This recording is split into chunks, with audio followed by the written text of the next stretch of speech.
Hugo Chavez, president of Venezuela, has been regarded as a controversial leader due to his government policies by the West.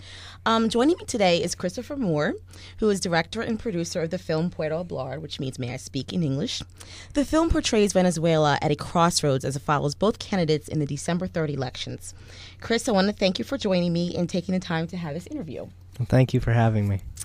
Can you tell our listeners a little bit more about the movie Puedo Hablar and what you hope viewers will learn from it?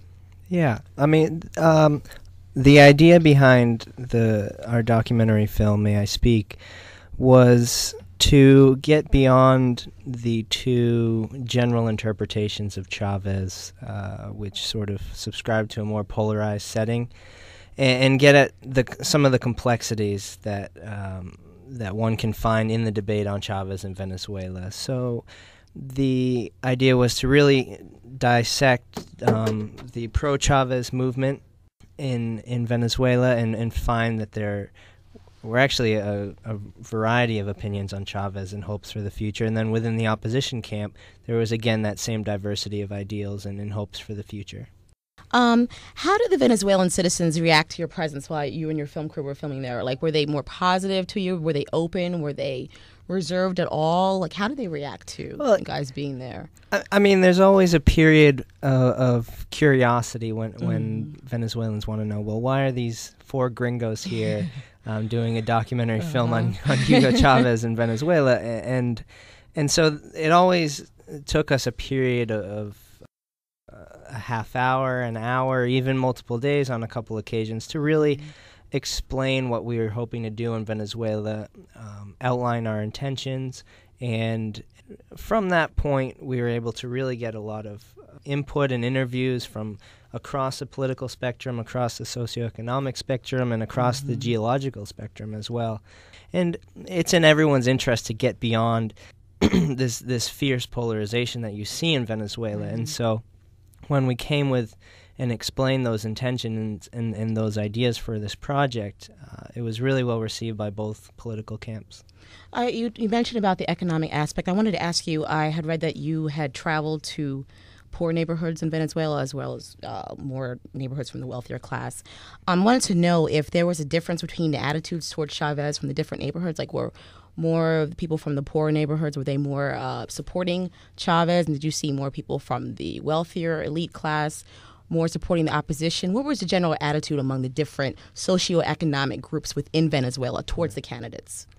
Well, I mean, I think oftentimes people will generalize that the poor support Chavez and the rich are opposed to Chavez, and perhaps that could have been argued in 1998 when he was first elected, because if you're coming in just on promises and on ideals and rhetoric, then obviously it's going to be easier to take those ideals and those talking points and divide your votes based on socioeconomic standing. But in 2006, when we were in Venezuela, Chavez had already been in power for 9 years, and that's plenty of time to see the sorts of policies that he would implement that would follow along with his talking points, and the behaviors that might sort of run against some of those talking points. And so people were more apt to vote on their lived experiences.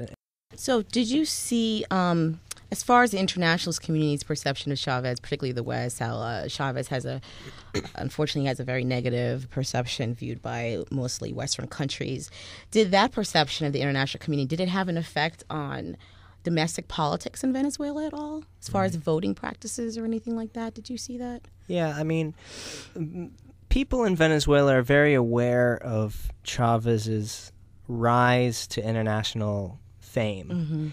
And the most pronounced moment would be when he came to the U.S. to the UN Assembly Week and called Bush the devil.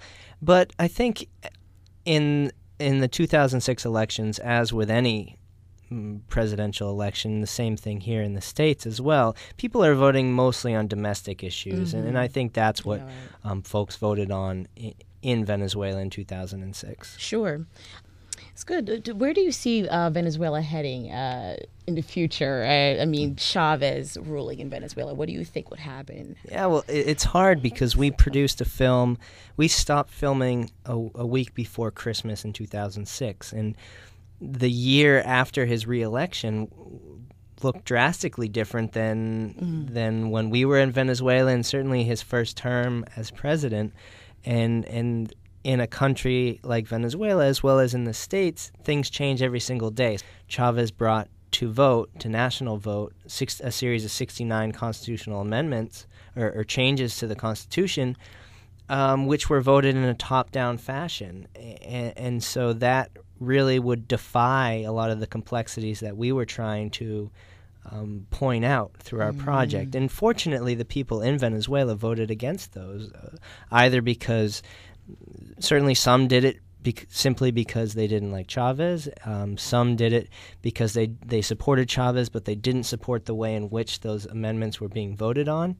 And others a lot of folks we had met had voted for Chavez in 2006, but had not given him a carte blanche. They wanted him to address a lot of issues that he hadn't been able to address in the first term, such as insecurity in Caracas, and certainly inflation is a huge deal right now as well. So it was a great vote because it didn't take him out of power. It keeps him in power, but it sends him a very clear message that if he hopes to retain power, even through the end of this term, he really has to address a lot of these very serious issues that the voters are very aware of where the issues are at and how they're being addressed and how they're not being addressed. I just read that he had changed an amendment to allow him to stay in power. Well, one of the 69 proposed amendments to the Constitution would have allowed for the president's term to be extended from 6 years to 7 years, and it would have allowed for infinite term limits. And so he would have to stand for re-election every 7 years, but he could, in theory, be re-elected indefinitely. Hopefully what Chavismo does in his specific PSUV party is focus their efforts on bringing up a new breed of leaders that can begin with the same ideals as Chavez, but can generate some experience of their own in terms of governing a group of people, whether it's in a university atmosphere, whether it's in a local scene as a mayor possibly or a governor, and that's something they really haven't done yet within Chavismo, and the opposition has been doing a pretty good job of that, especially with their student leaders. And so Chavez and his party needs to focus on creating a new breed of leaders that can take a lot of his ideals and carry them forward. Mm-hmm. Great. Final question. I just want to know, can you give our listeners more information about your company, Soul Productions, and any of what upcoming projects you and your company are going to be working on, and how they can get more information about Soul Productions? Right. Yeah. Well, we aren't film students. We did not come out of a film program. We came out of a liberal arts school, and we're just interested in using the documentary film genre as our medium for expressing ourselves. And it's a team of 3 filmmakers, and we've produced this documentary film on Venezuela. We also produced a film called Democracy in Dakar, which deals with the role of hip-hop musicians in Senegalese politics. And we're editing a 3rd piece right now, which deals with North and West African immigrants living in the banlieues outside of Paris.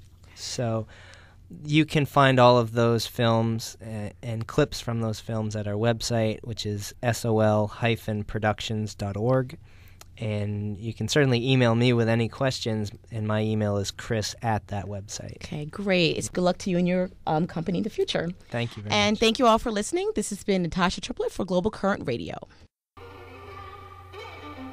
Thank you for listening to The Global Current.